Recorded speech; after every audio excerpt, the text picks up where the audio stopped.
찬양 가운데 임하신 우리 하나님만을 찬양드리고요. 오늘 예배 가운데 임하신 우리 주님을 찬양합니다. 오늘은 우리가 특별히 종료주일이고 우리가 섬깁니다. 오늘도 특별한 날이긴 하지만 오늘 예배 가운데 귀한 하나님의 은혜가 지금 가득하기를 소원해 봅니다. 오늘 본문의 말씀은 빌립보서 2장 1절에서 11절의 말씀입니다. 여러분 다 잘 아는 그 말씀이에요. 그리고 제가 오늘 말씀하면서 같이 한번 나누고 싶은 말씀이 먼저 있는데 스가랴서 9장 9절의 말씀이에요. 시온에 따라 크게 기뻐할지어다. 아멘. 예루살렘에 따라 즐거이 부를지어다. 아멘. 보라, 내 왕이 내게 임하니 그는 공의로우며 구원을 베풀며 겸손하여 나귀를 타나니 나귀는 작은 것 곧 나귀 새끼니라. 아멘. 아멘. 오늘 종료주일입니다. 아까 들어오실 때 보면 우리 팜트리를 앞에 있는데 맨날 해마다 보긴 하지만요, 특별한 의미가 있는 종려나무 주일입니다. 특별히 오늘 또 이렇게 고난 주간이라고도 하고요. 영어로는 팜 선데이, 팜트리에서 아마 유래되지 않았나 싶습니다. 팜 선데이를 하고요. 그다음에 혹은 패션 선데이라고도 합니다. 예수님께서 십자가에서 못 박혀 돌아가시기 전 한 주 전 하나님의 뜻을 이루기 위해서 우리 예수님께서 예루살렘 성으로 이렇게 조금 전에 읽어드렸던 나귀 새끼를 타고 입성하는 그날을 기념하는 날입니다.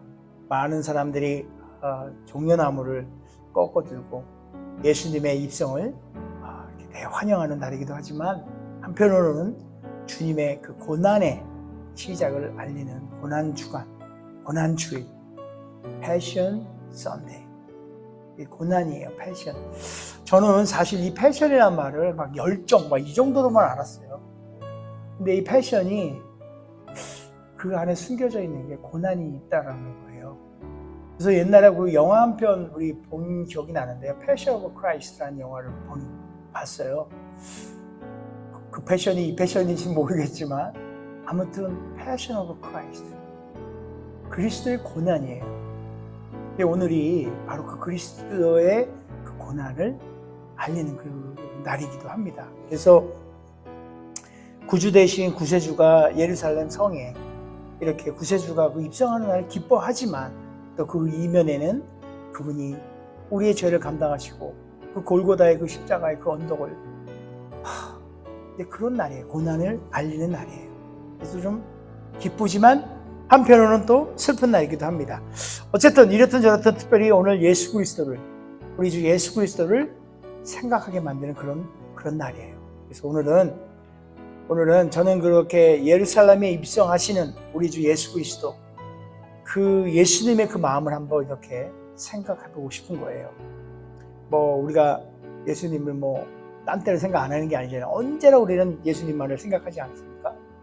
근데 오늘 특별히 이 고난 주간을 맞이해서 이 종료주일에 특별히 나귀를 타고 사람들의 그 큰 환영을 받으면서 호산나 호산나며 옷을 벗어서 바닥에 깔고, 만약에 그때 레드카페가 있었으면 그런 거 깔고 했겠죠. 근데 그들이 마음이에요. 구세주를 영접하는, 왕을 영접하는 그런 날인데, 예수님께서 무슨 벤츠나 이런 게 아니고 마차 타고 온 것도 아니고, 그렇죠? 그거를 나귀도 특별히 그 근동지방에 있는 나귀가 좀 더 작았어요. 뭐라 그래요? 덩키가 아니죠. 그게 뮬이죠, 뮬이에요. 근데 그 중에서도 새끼 나귀를 타고 그렇게 입성하는 거예요. 자, 여러분 한번 생각해 봅시다. 그림을 그려요. 예수님께서 저기서, 본인이 예수님하고 한번 이렇게 같이 한번 합쳐보세요. 나귀를 딱 이렇게 타고 초라하잖아요. 그런데 막 환영을 해요. 어떨 것 같아요? 저는 이런 생각을 해봐요. 막 환호를 하는데 그 환호성이 십자가에 내가 못 박힐 걸 알잖아요, 예수님이. 어쩌면 그 고난을 막 즐거워하는 패악한 백성들을 이렇게 보지 않았을까? 그냥 저 혼자 한번 상상해봐요. 와, 뭐 호산나 호산나 하긴 하지만 그 소리가 이렇게 디스토션 돼가면서 내기에는 잘 죽었다 뭐 이러는 것 같기도 하고. 아무튼 말로는 다 표현할 수 없는 그 예수님의 마음을 한번 들여다보기를 원합니다. 오늘 본문의 말씀 빌립보서 2장에 사도 바울은 빌립보에 있는 성도들에게 편지를 보냅니다. 그래서 5절을 보니까 이렇게 돼 있어요. 너희 안에 이 마음을 품으라. 어떤 마음이요? 곧 그리스도 예수의 마음이니. 저는 신앙생활을 쭉 해오면서 이 말씀에 굉장히 그 도전을 많이 받습니다. 예수 그리스도의 마음을 품으라. 정말 품으려고 노력을 많이 해요. 근데 잘 되지는 않지요. 사도 바울은 도대체 예수님의 마음을 품으라고 했는데 그 마음이 도대체 어떤 마음이길래 그렇게 마음을 품으라고 한 걸까? 이런 생각도 해봐요. 그래서 하여튼 그 예수님의 마음을 한번 봐야 될 것 같아요. 마태복음 11장에 보면요, 이렇게 써 있어요. 주님을 따르는 그 이들에게 이렇게 얘기를 해요. 우리 예수님께서 수고하고 무거운 짐진 자들아 다 내게로 오라. 내가 너를 쉬게 하리라. 그래서 나는 마음이 온유하고, 예수님이 그러시는 거예요. 수고하고 무거운 짐진 자들아 날 따르라. 그러면서 나는 마음이 온유하고 겸손하니 땅에 멍에를 메고 내게 배우라. 이게 참 마음이 온유하고 겸손하다. 예수님께서 직접 말씀하신 거예요. 제게는 정말 꼭 필요한 마음인 것 같아요. 온유한 마음과 겸손한 마음. 정말 귀하고 귀한 그 마음. 제가 어찌 우리 예수님의 마음을 그 말씀한 걸 다 헤아리지 못해요. 그래서 아무튼 그 온유하고 겸손한 그 마음들, 오늘 이 시간에 저와 여러분이 그 주님의 마음을 한번 생각하고 배우는 그런 축복의 시간이 되었으면 좋겠어요. 그래서 우선 첫 번째로 예수님의 마음은 온유한 마음입니다. 우리가 세 가지의 예수님의 마음을 볼 텐데요. 일단 첫 번째로는 온유한 마음이에요. 예수님께서 나는 온유하다라고 말씀하셨잖아요. 온유라는 말 여러분 다 알다시피 한마디로 완전히 온화하고 아주 부드러운 그런 말이에요. 예수님 마음은 아주 온화하고 부드러운 마음이에요. 왠지 포근하고 왠지 따뜻하고, 그죠? 우리 같지 않고 우리의 마음은 늘 가시돋친 마음이잖아요. 그러나 예수님의 마음은 온화해요. 따뜻하고 그리고 부드러워요. 솜털같이 그런 마음. 우리가 잘 아는 사건 중에 우리 침례 요한 아시죠? 침례 요한이 요단강에서 많은 사람들에게 회개를 외치며 이렇게 침례를 베풀 때예요. 예수님 역시 우리 침례 요한 앞으로 가서 침례를 받으시고 물에 잠겼다가 올라오실 때 어떤 일이 있었어요? 비둘기가 예수님 위로 머물렀잖아요. 그죠? 그 성령이 비둘기 모양으로 임한 것은 비둘기의 어떤 순결함을 우리가 늘 알고 있어요. 그렇게 알고 있었어요. 비둘기의 순결함을 알잖아요. 그런데 거기에 또 다른 표현으로는 비둘기의 그 온화한 성품을 묘사하기도 한다고 저는 생각을 해봅니다. 비둘기 온화하잖아요. 비둘기가 이렇게 뭐 하는 거 못 봤어요. 참 온화해요. 구구구구구구 하고 다니죠.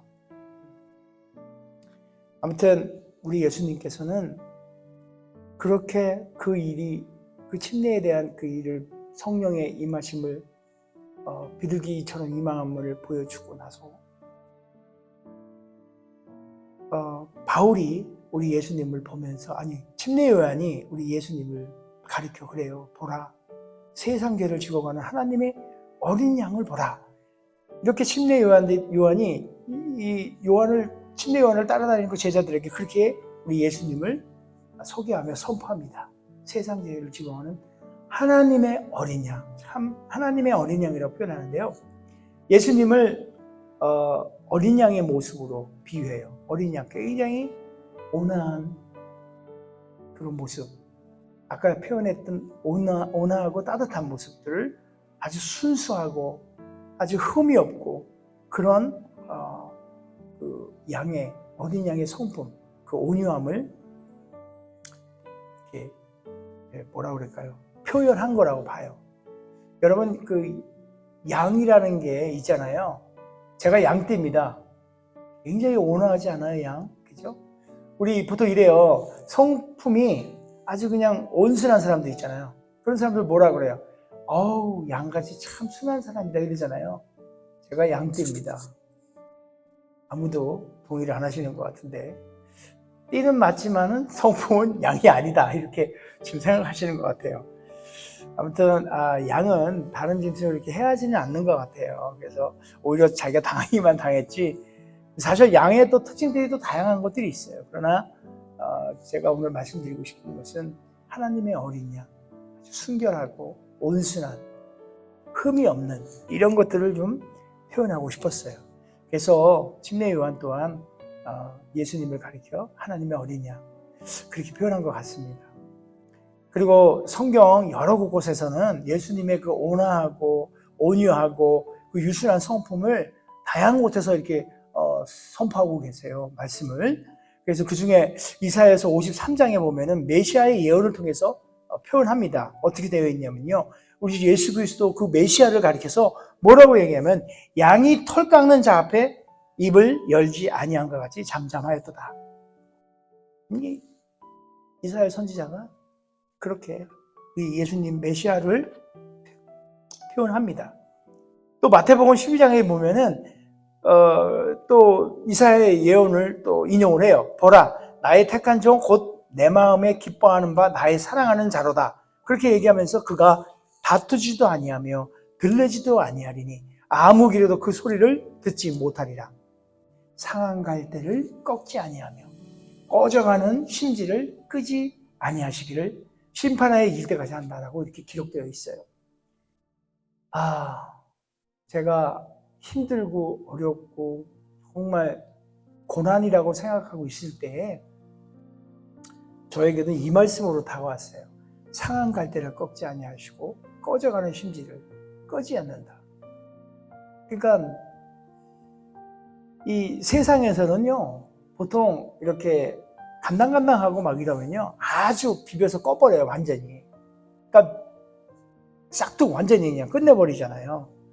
갈대가 상하면 그냥 꺾어서 버려버려요. 이게 세상이에요. 그래서 그런지 저희는 세상을 살잖아요. 그래서 제가 어려움이 오고 힘듦이 오고 막 간당간당하고 막 진짜 목숨이 막 진짜 여삼초다 막 이런 힘든 과정이 있을 때 이 말씀을 제게 주셨어요. 우리 주님께서는 그러한 바람에 진짜 쓰러질 것 같고 꺼질 것 같고 짓밟힐 것 같고 꺾일 것 같은 저의 그 삶의 그 순간에도 하나님께서는 꺾지 않으신다는 이 말씀을 거저 그냥 저에게 이렇게 빗대어서 용기를 얻고 다시금 발을 딛고 일어섰을 때가 있었습니다. 아무튼 그런 경험이 있지만 오늘 이 표현은 그만큼 예수님은 온유하고 세상 같지 않아서 온유하고 그렇게 온화하시고 심지가 아주 귀하신 분이기에 꺾지도 않고 부러뜨리지도 않고 비벼 끄지도 않고 그저 우리를 이렇게 보존해 주시는 그것이 예수님의 온유한 마음이라는 걸 나타내려고 이렇게 표현했던 것 같아요. 그리고 예수님께서는 공생의 그 기간 동안에도 온유한 마음을 우리에게 보이십니다. 늘 어딜 가나. 당시 예루살렘의 백성들은 로마의 이제 속국이었잖아요. 그러다 보니까 영적으로나 육신적으로나 아주 그냥 어려운 이런 상황에 딱한 처지에 있는 거예요. 그거를 우리 예수님께서는 누구보다도 잘 알았죠. 그렇기 때문에 예수님께서는 그 예루살렘의 백성들을 하나님의 그 자녀들을 정말 목자 없는 양처럼 여기고 백성들을 긍휼히 여겨서 모두를 홍사의 기한 내내 모두를 그들을 다 온유하고 온화하게 대했던 것 예수님을 찾아왔던 그 수많은 사람들 보실 때에 여러분도 다 알다시피 아픈 사람, 또 병이 든 사람, 귀신에 들린 자들, 고통 가운데 정말 사탄의 그 사슬에 이렇게 묶여있는 그 모든 사슬들을 끌어내고 그들을 자유케 해줬어요. 성경에 기록된 수많은 예수님의 그 이적들을 보면 그 행하심을 우리에게 보여주실 때 예수님의 그 온유한 마음으로 행했다는 걸 우리가 엿볼 수 있습니다. 또 특별히 예수님이 감람산에서 저렇게 예루살렘을 바라보며 이렇게 눈물을 흘리셨을 때가 있었는데요. 그 기록을 보면 마태복음 23장 37절의 말씀이에요. 예루살렘아 예루살렘아 내가 암탉의 병아리를 날개 아래 모으려는 것처럼 너희를 품으려 그렇게 한 적이 몇 번이나 있었느냐. 너희는 내게로 돌아오지 아니하였다. 이게 물론 구약의 얘기들을 예수님께서 이렇게 리마인드하고 그렇게 눈물을 흘리며 예루살렘을 바라보며 안타까움으로 기도하시잖아요. 이제 그런 마음을 가지신 분이에요.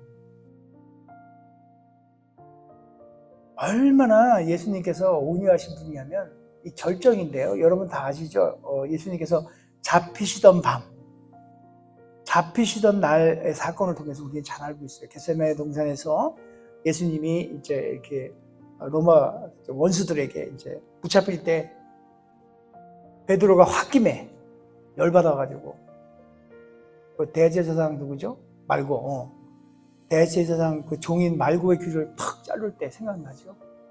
그럴 때 예수님께서 그래요. 베드로야, 네 칼을 칼집에 도로 넣어라. 칼로 쓰는 자는 칼로 만다. 이러면서. 그리고 오히려 그 또한 그를 불쌍히 여겨 그 귀를 이렇게 붙여주시고 다시. 저는 그 말고가 어땠을까라는 생각을 해봐요, 사실. 이 귀가 잘려나간 그 말고가 다시 붙었잖아요. 그럼 자기가 잘렸을 때 그 아픔과 고통이 있었을 거 아니에요?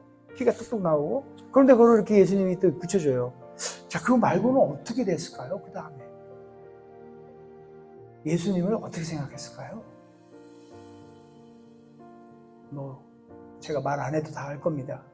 아무튼 그 얘기를 하자는 건 아니에요. 그러면서까지도 예수님은 조용히 체포당하셨어요. 얼마나 참 그래요, 그죠? 그리고 법정에 끌려다니면서 그냥 온갖 곤욕을 다 당하죠. 그래서 베드로는 후에 이렇게 기록하기를 모든 것을 참으셨습니다. 예수님은 아무 말씀도 안 하시고 잠잠하셨습니다.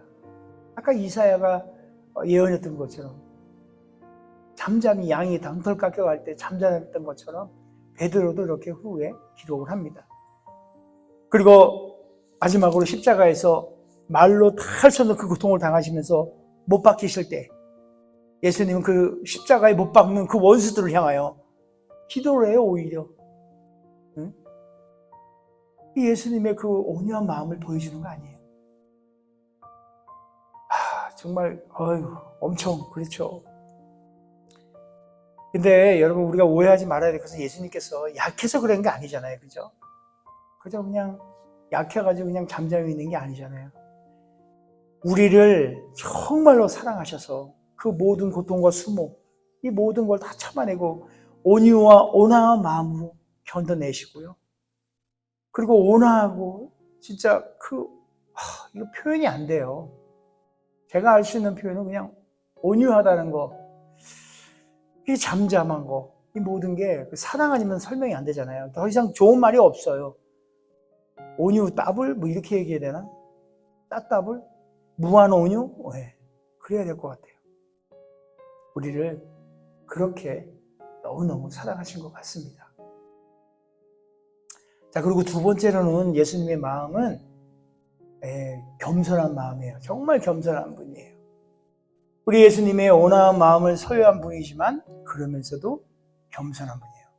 나의 마음은 온유하고 겸손하니, 그렇죠? 온유하고 겸손하다고 그랬어요. 예수님의 일생을 우리가 가만히 이렇게 살펴보면 예수님의 생활 가운데 조금이라도 이렇게 고개를 드시고 교만하게 그런 적 없죠, 그죠? 자랑한 적 없어요. 교만한 흔적을 우리가 성경을 통해서 찾아볼 수도 없고요. 우리 옛말에 이런 말이 있어요. 옛말은 아니고 이렇게 인지 심리학자라든지 철학자들이라든지 이런 분들이 이런 말을 해요. 당신을 알고 싶으면 당신 주위에 있는 친구를 보라. 이런 말을 해요. 그러니까 제가 이제 저에 대한 평가를 알고 싶거나 저에 대한 정의를 하고 싶으면 제 주변에 있는 친구들을 보면 한 부분을 다 모아놓은 게 저예요. 예수님의 그러니까 예수님께서 주변에 있는 제자들을 다 그들에게 친구라는 표현을 해요. 예수님 일생을 통해서 사귄 그런 사람들을 보면 어부, 농부, 그렇잖아요. 세일이 막 손가락질 받는 이런 사람들 아니에요, 그죠? 세상에 무슨 높은 지위가 있는 사람도 아니고 그래서 평범한 이들을 이제 친구로 삼으셨어요. 왕이신 그분께서 높임을 받으려 하지 아니하시고 그저 세리와 죄인들, 농부, 어부 이런 그런 분들을 친구라 했어요. 그것이 사실이잖아요. 예수님은 권력자나 부자나 이런 분들에게 친구가 되려 하지 아니하고 오히려 가난한 사람, 조금 무식한 사람, 어려움을 당하고 있는 사람, 그저 평범한 저와 여러분 같은 사람, 이런 사람들이에요. 그러고 보니까 닥터가 있었네요. 거기에 누가. 그래도 평범한 닥터예요. 아무튼 예수님께서 예루살렘의 성에 들어오실 때 사람들의 환호 속에서 이렇게 입성을 하시는 거예요. 아까 얘기했듯이 화려한 마차나 진짜 하얀 백마를 타고 이렇게 오시는 것도 아니고 나귀 중에 제일 작은 새끼 나귀 타고 오시고 그러니까 예루살렘에 들어오신 예수 그리스도가 또 왕은 아니지만 아주 작고 낮은 모습에 좀 표현한다면 겸손의 왕, 온유의 왕, 이 모습으로 예수님께서 들어오시는 거예요. 왕은 왕인데 온유의 왕, 겸손의 왕.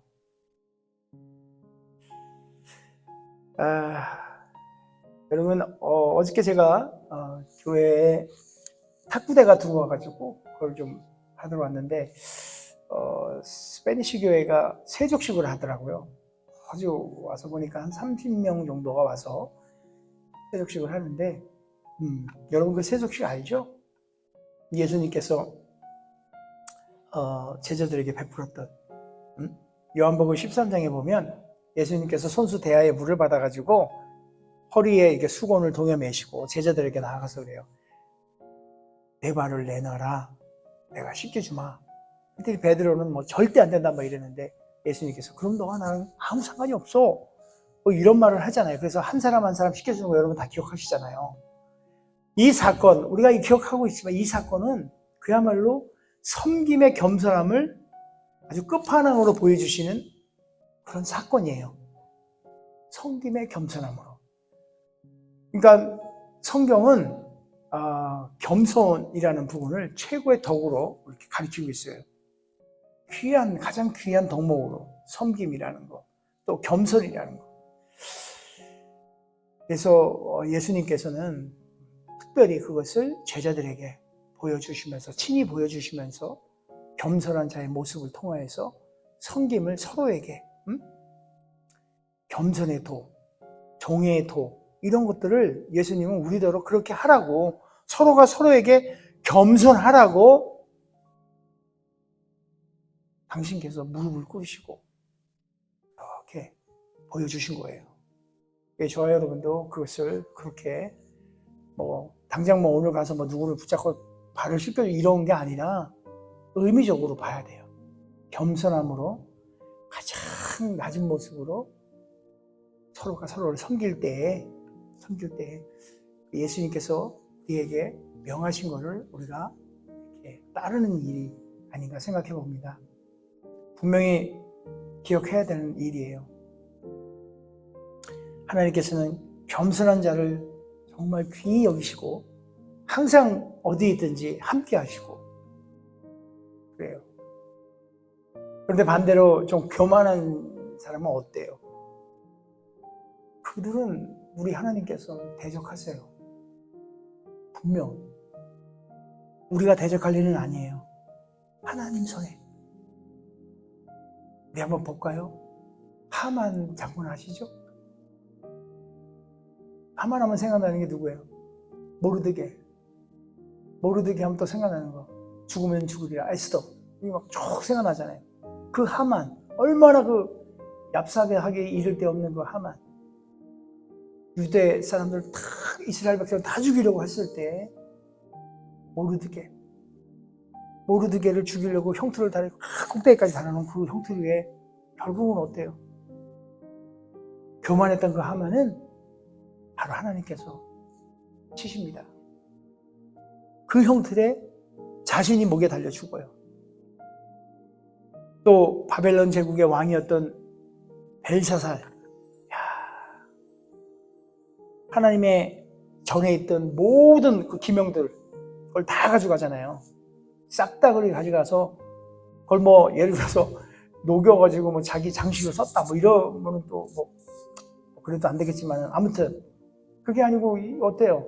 주변에 있는 모든 고관 대작들 다 불러나가지고 그 기명을 가지고 예수님을 아니 하나님을 올려드려 하나님 앞에 드려야 되는 그 지혜사 기명을 가지고 거기에다가 술을 따라서 지들끼리 먹고 마시고 놀고 그게 어떻게 해요? 바로 그날 밤에 하나님께서 바로 메대와 바사 연합군들 있죠? 그들이 와가지고 싹정량 바벨론을 완전히 패망시켜 그런 거예요. 교만 하나님께서 대적하시는데 우리가 할 바는 아니지만 하나님께서 그냥 놔두질 않는다는 거예요. 잠언에도 이런 말이 있네요. 교만은 패망의 선봉이요 거만한 마음은 넘어짐의 앞잡이라. 야, 저는요 이 앞잡이란 말 정말 싫어요. 일본 순사 앞잡이 아시죠? 순사 앞잡이 뭐 힘들었잖아요. 교만과 거만은 순사 앞잡이보다 더 나쁜 놈들이에요. 이게 사실 이 교만이라는 것, 거만함 이런 것들은 모든 죄에 저는 근원이 된다고 생각을 해봅니다. 교만하기 때문에 죄를 짓는 거예요. 그래서 교만하면 개인뿐만 아니라 나라도 글쎄 좀 모르겠어요. 우리나라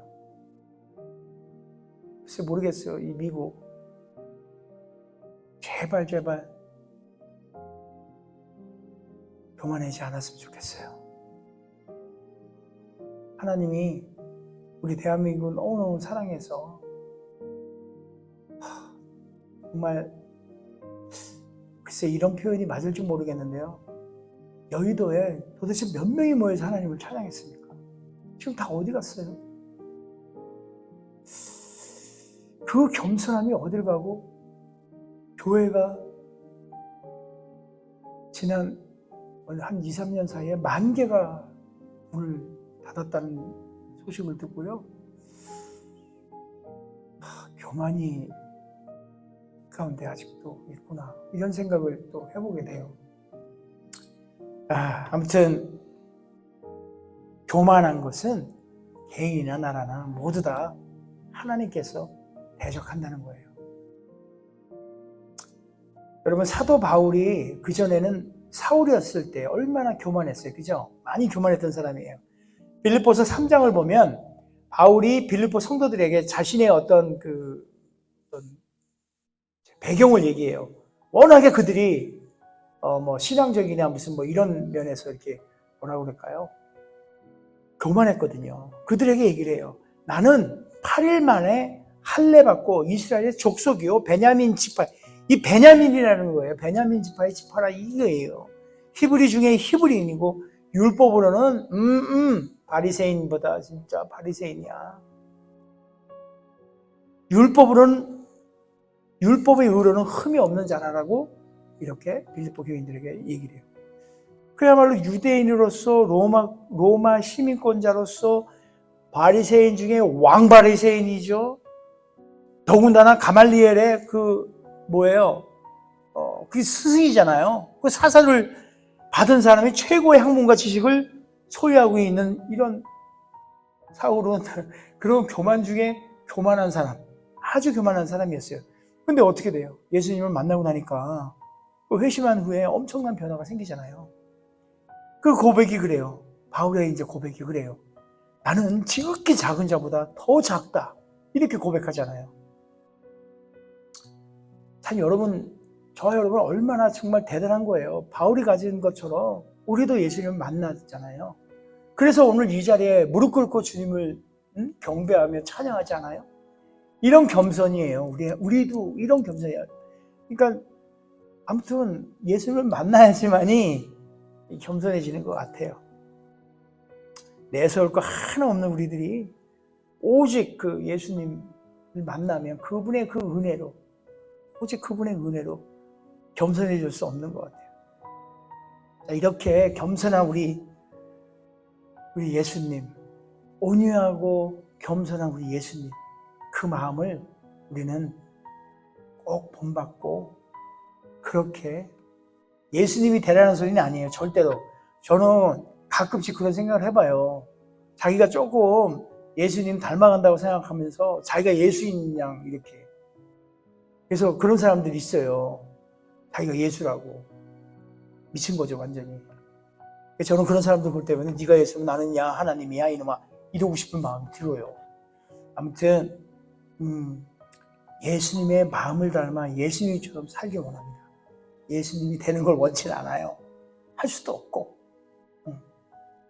아무튼 우리는 그 예수님의 온유하고 온순하고 온화한 그 겸손한 마음을 우리는 본받아야 할 줄 믿습니다. 자, 그리고 우리가 마지막으로 생각해야 될 마지막 세 번째 예수님의 마음은 어떤 마음인지. 용서의 마음입니다. 예수님께서 자기 십자가를 이렇게 탁 지시고 골고다 언덕에 탁 십자가에서 이제 딱 영화를 보니까 이렇게 그분들의 상상력을 통해서 영화 가운데 보여준 거 저도 이렇게 보니까요. 십자가를 눕혀놓고 거기 위에 예수님을 눕혀요. 위에다가 십자가로. 그리고선 그 험악한 그 못을 여러분 그 못 본 적 있나요? 혹시? 굉장히 두꺼워요. 사각형으로 됐어. 못이. 동그란 것도 아니고. 내 못을 뼈와 뼈 사이를 박아요. 뭐 아프다는 얘기는 뭐 할 수가 없죠, 그거. 그런데 이런 상황에서 이미 벌써 예수님은 많이 찢겼어요.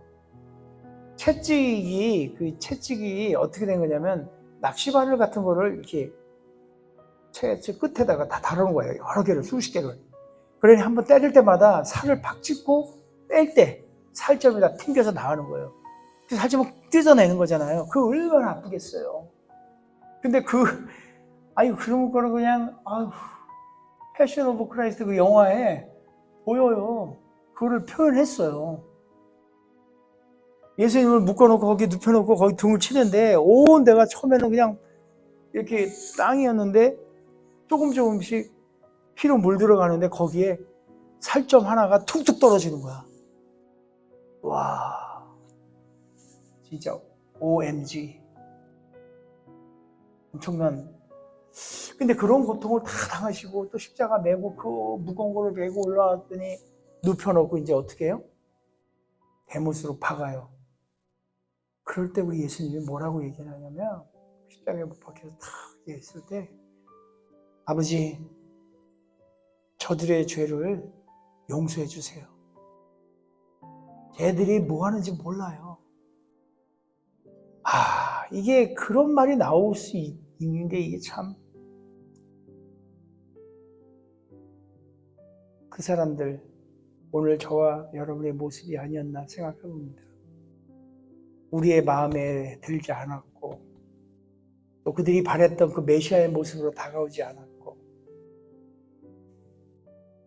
그래서 오히려 저들은 메시아라고 생각을 했는데 왜냐면 이적을 보고 막 그러니까 진짜 메시아인 줄 아는 거예요. 메시아인데도 자기네 모양의 메시아가 아닌 거예요. 자기네가 바라고 그냥 또 팔을 하나 다 그면 로마 군사들 확 다 그냥 쓰러지고 이런 게 아닌 거예요. 그러다 보니까 이들은 모르겠어요. 배신당했다고 생각했나? 여러분 혹시 주변에 이런 분들 있지 않나요? 신앙생활을 잘하고 있다가 자기 뜻대로 안 되니까 반박에 돌아서서 없어.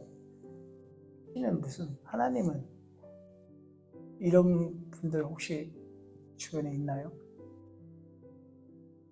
저는 그런 분들의 마음을 보면 제 모습을 봅니다. 제가 예수님을 대했을 때 그분이 만나주러 오셨는데도 불구하고 디나이드 하는 거예요. 내 모양대로 안 오니까. 그래서 다른 믿는 백성들도 그냥 내가 가진 그 짧은 생각과 지식 가지고 자, 그래요. 어찌 보면 예수님께서 주신 그 특혜 같은 것들, 은혜, 그 은혜를 받으면서도 불구하고 내 뜻과 내가 원하는 대로 안 된다고 해서 예수님을 조롱하고 자, 그렇게 아프시고 진짜 힘들고 못 박히고 막 이럴 때도 불구하고 예수님께서는 그들을 향해 하나님께 간구합니다. 용서하라고. 저들이 뭔 짓 하는지 몰라요, 아버지.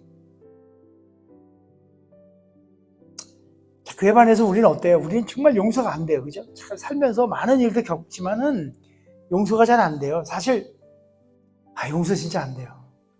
용서를 하고 나면 괜히 그냥 내가 억울한 일 그냥 나 혼자만 당하는 것 같고, 그죠? 우리가 진짜 사망 가운데 머무르고 또 진짜 뭐 죄악 가운데 진짜 유황 불못에 영원히 살 수밖에 없는 우리를 하나님께서 용서하시고 우리를 이렇게 그 어마어마한 죄에서 용서해 주셨는데 우리는 인생을 살면서 그 자그만 일에 용서를 못 해요. 안 돼. 희한하죠? 어쩌면 그렇게 용서를 못하기 때문에 그렇게 용서를 못하고 살아서 우리 사회가 정말 강팍한 거 아닐까 이렇게 생각을 해봐요. 모두가 다 사막이나 광야에 사는 그 가시나무 같아서 살짝만 건드리면 그냥 서로 찌르고 서로가 서로를 고통을 주고 어렵게 만들고 힘들게 사는 삶을 우리는 강팍하기에 이것도 용서가 안 되는 우리기에 그런 삶을 오히려 살고 있지 않는가라는 생각을 해봅니다. 그러나 최소한 저 여러분 그리스도를 따르는 그리스도인으로서 적어도 예수님의 마음을 좀 품었으면 좋겠어요. 그렇게 되면 좀 사회가 좀 바뀌지 않을까요? 백합이 탁 찔리잖아요? 그러면 어떻게 되냐면 백합 향기가 훨씬 더 난대요.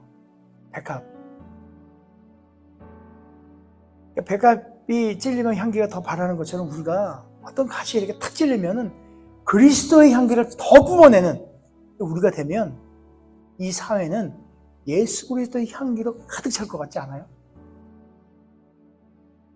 그러니까 우리 냄새가 잘 안 나. 그러니까 칵 찔러가지고 서로를 찌르는 게 예수 그리스도의 향기 내라고 찌르는 거예요?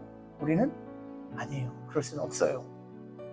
그러나 그런 일을 당한다 했을 때 예수님의 그 마음, 예수 그리스도의 향기가 온유함, 온화함, 겸손함, 용서함 이런 것들이 우리가 뿜어낸다면 이 사회는 정말 예수 그리스도의 향기가 다 덮일 거라 생각을 합니다.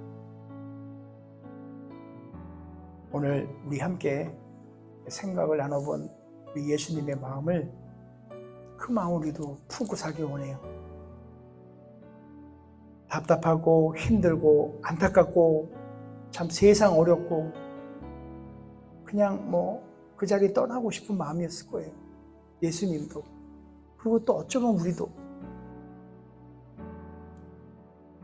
그렇지만 예수님께서 그 처절한 상황 속에서 예수님께서 그래요. 다만 아버지의 뜻대로 하옵소서. 야, 이게 압권입니다, 이것도. 내 뜻대로가 아니고. 예수님이 아시잖아요. 그러니까 저도 그런 생각을 해봐요. 진짜 제 마음에는요, 솔직히 우리끼리 얘기지만, 우리 예배당이 꽉 차는 거 이상으로 피스풀 제1성종, 피스풀 제2성종 막, 그쵸? 제 욕심이에요, 그냥. 이런 거 하나님이 원하는 게 아니에요.